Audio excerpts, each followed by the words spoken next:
Hello, and welcome to LeadHership, the forum's first female-focused program. Today, we are joined by lawyer and human rights advocate Muatar Khaydarova. Thank you so much for being here with us today, Muatar. You have been a lawyer for over 20 years now. Why did you choose law as your profession? And can you tell us a little bit more about what you do? Thank you very much. At first, I would like to say that today is a very important day for the woman, and particularly for the woman rights protection. I'm working in Tajikistan about 25 years as a lawyer and as a human rights researcher and consultant. I began my work during the civil war when we had a lot of died people, about 50,000 people, and 1 million refugees.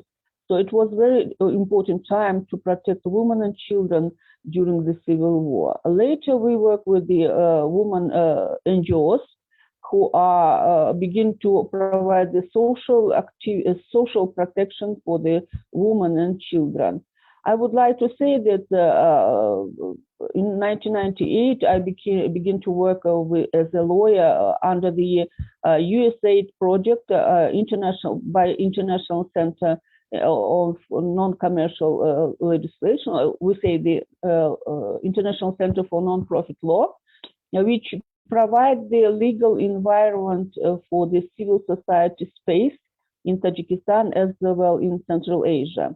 I would like to say that it's very important that the women also begin to provide some service, legal service for women and children and young generation, particularly for young girls, because the situation is continuing with some problems with the women rights protection. Although we understand that the women rights as the human rights, but in any way we have a lot of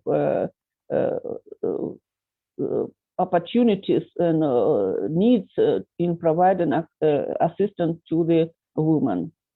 Thank you so much, Muatar. So I wanted to ask you, because a lot of us don't really know about the situation of what is the situation of women's rights, particularly in Central Asia at the moment. And this is something that you've worked in thoroughly in the past year. So can you tell us a little bit about what is happening in the women's rights in Central Asia?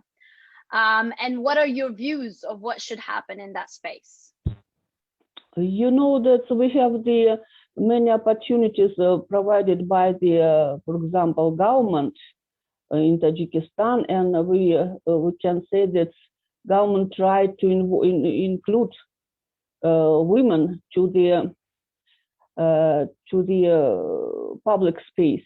And for example, over the past 5 years, the government of Tajikistan has adopted new strategic and regulatory legal acts in order to ensure that rights and empowerment of women will be implemented through, for example, law on the prevention of the domestic violence.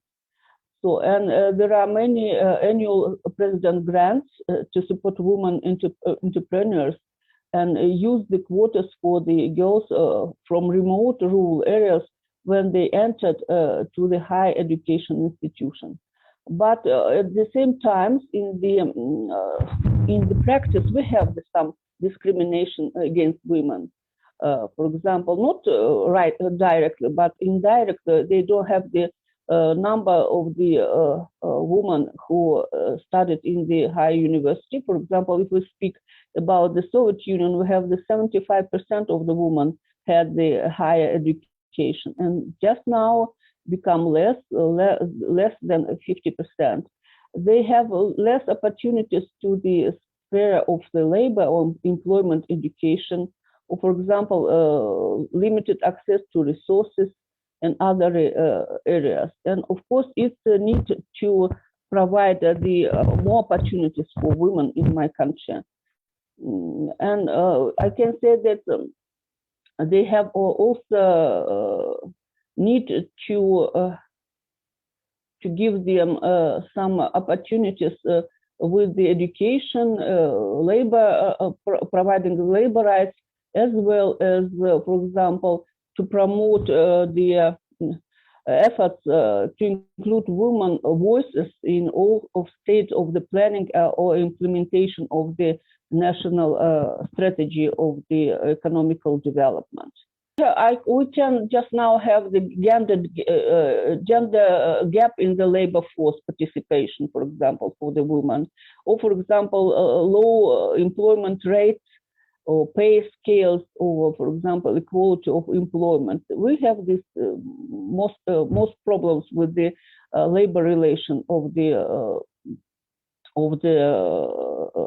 women rights on, for example, on equal payment, or for example, with the female entrepreneurship, with the problems with the lack of finance of the startups, or for example, expansion of women leadership or ownership of assets. So very, you know that we have the problem. You know that we have the many migrants, about more than 1 million migrants in Tajikistan, mostly the men. And just now we see that the number of the women increased among the migrants. So it's the economical problems dictate to move outside of country, and it's very important to create the labor opportunities in the country for the men and the women, for the gender equality and sustainable development. Yep. And speaking of sustainable development, what are your thoughts, for example, on the safeguard policies of multilateral development banks and in terms of its inclusion of women's rights and human rights? So a lot of the time, safeguards policies fail to include specific mentioning of human rights. What are your thoughts on that? I know that in December was adopted a new strategy, as I heard, that central would name the Central Asia Regional Economical Cooperation Program, which have the opportunity to create to promote women empowerment by this regional project. And for this opportunity, I think that it's very important to improve women access to learning about the basics of income generation activities, for example, or business, or qualifications and other skills with the running of the small business in the market economy. So it's very important to increase the level of the professional education and skills of women in sustainable development, or best practices of, for example, in the development of organic farming, and different opportunities of resources such as solar energy, or biogas technologies, or recycling of garbage, and that. Also very important to expand the legal aid for women and children. And besides that, it's very important expand the access to social service and some benefits and insurance for that. Besides that, if we speak about the sustainable development, it's very important expanding access of preschool and secondary education, or for example, for children, for sports and outside of school education, for example, for migrant children. So it's a lot of women now need to have the economical sustainability, then they can get the later education and a new professional skills. And does Tajikistan, does it borrow money from multilateral development banks? I know that they have, according to the reporting of the international financial institutions, they have the many grants and many credits for the also women opportunities. So, for example, as I know that according to this program, they include about $10 million for the education and professional skills for women. So, and I hope that other international organizations also will include these opportunities for the women, for protect their labor rights and sustainable rights. And what do you think, Muatar? Do you think that human rights are political in nature? Yes, because you know that, as we say, that human rights include many aspects. Tajikistan signed many international covenants, particular covenants on the political and civil rights and economical and cultural rights. So, and of course, the women need to be heard by the government and other people, such as men, about their rights in the public sphere. So, according our, for example, my activity and activity of International Center for Nonprofit Law, we are looking for the increase in knowledge and participation of the citizens' rights in decision making, particularly in legislative process. And I can say that our women are very active. If we give the example, in 1994, when the Constitution was adopted, the voice of women was heard, and the Constitution included one article concerning of the man and woman equality, so equal rights. So, it was the first step, and then later the many laws concerning of the women's rights was supported by the government through the women NGOs who lobby and advocate for the protection of the women's rights. Particularly, this is law on prevention of the domestic violence, or, for example, law on gender equality of men and women. So, and it's very important that the woman voice was heard by the government also. Thank you so much, Muatar. You talked a lot about migrant women and women from poorer and marginalized background. How can we protect them both economically and politically? Is this the government's role, or is this civil society's role? At first, it's the according to the Constitution, is the government job to protect, guarantee, because the Constitution guarantees the rights of women as a man. So, and it must be a government decision to how to protect these rights, both women and men. And at the same time, I can say that it's very important to give the voice of the civil society organizations who can help women to protect women's rights through the legislative, for example, initiatives provided by deputies of the parliament. We have the 23% of the women in the parliament, and we hope that these women will be support our efforts in the legislative process. For example, now we work with the government and civil society organization working with the draft law on public councils, which increase the citizens' participation on decision making, or, for example, monitoring of the government bodies in the practice. So the other work, which is work now with the civil society organizations, the other law, such as not law as a conception on the social entrepreneurship, which gives the opportunity to provide the social activity and social business for the increasing the charity activity or some social needs activity among the civil society organizations. So we try through our local NGOs to protect more practically the women's rights with the partnership, of course, with the government. Thank you so much for this elaborate answer, Muatar. My final question is just a general one.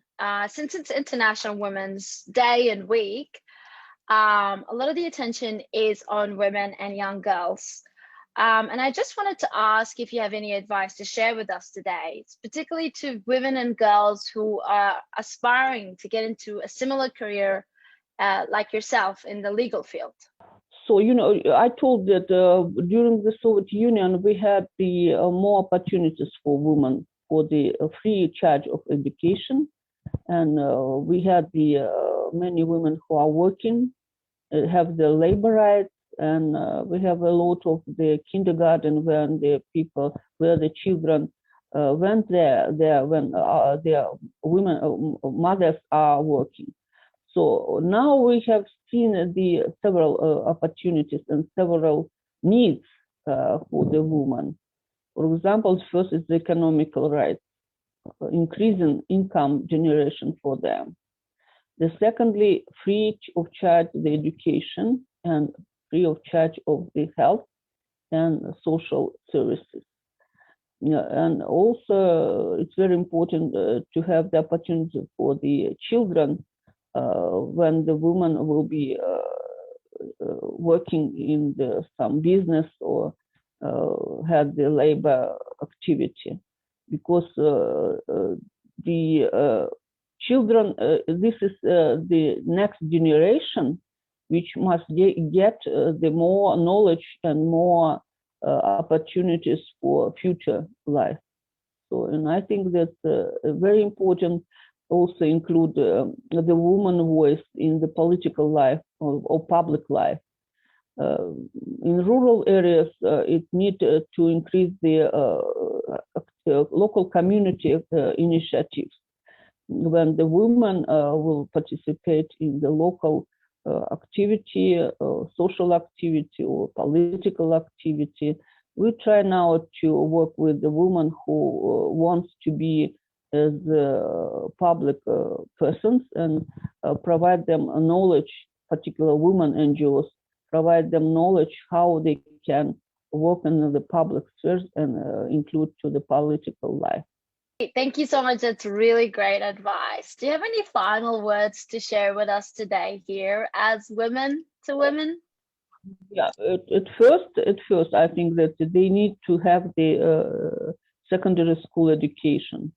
They need to finish whole secondary education, because most in rural areas, girls are studied before the 9th class. But it's need to for the university 11 classes. So the first is education. The second take the high education. And I think that we have the more opportunities for free education. This is always depends on the economical problems with the payment of the higher education. So, and of course, when the woman get the higher education, then they can get the opportunities for the legal practice. For example, now we have the courses, NGO courses, we say the NGO law courses, when we in the university provide the special courses for the women can participate through the public sphere in this NGO development. So the student get the first information about the civil society in the university, and then can decide they can provide the legal, for example, activity through the civil society organization, or they will go to the political life through the government bodies. So the people must know what the civil society can provide to the citizens' participation of decision making. As a woman, I want to say that at first, be always healthy. With the COVID, just it's very important. Be healthy, safety, and get the more opportunities in economical and political life. Thank you. Thank you so much for taking the time to sit with us today, Muatar, and talk about this very important subject. As Muatar iterated, education is power, but we also need to make an effort to include women in all the decision-making process, including citizen participation. So how can we do that? We'd love to hear from you. Make sure to leave a comment telling us what you're doing to include women in your businesses, your organizations, and your movements. Don't forget that tomorrow we have another episode of LeadHership, Women and Their Advocacies. Make sure to tune in. See you tomorrow with more. Bye.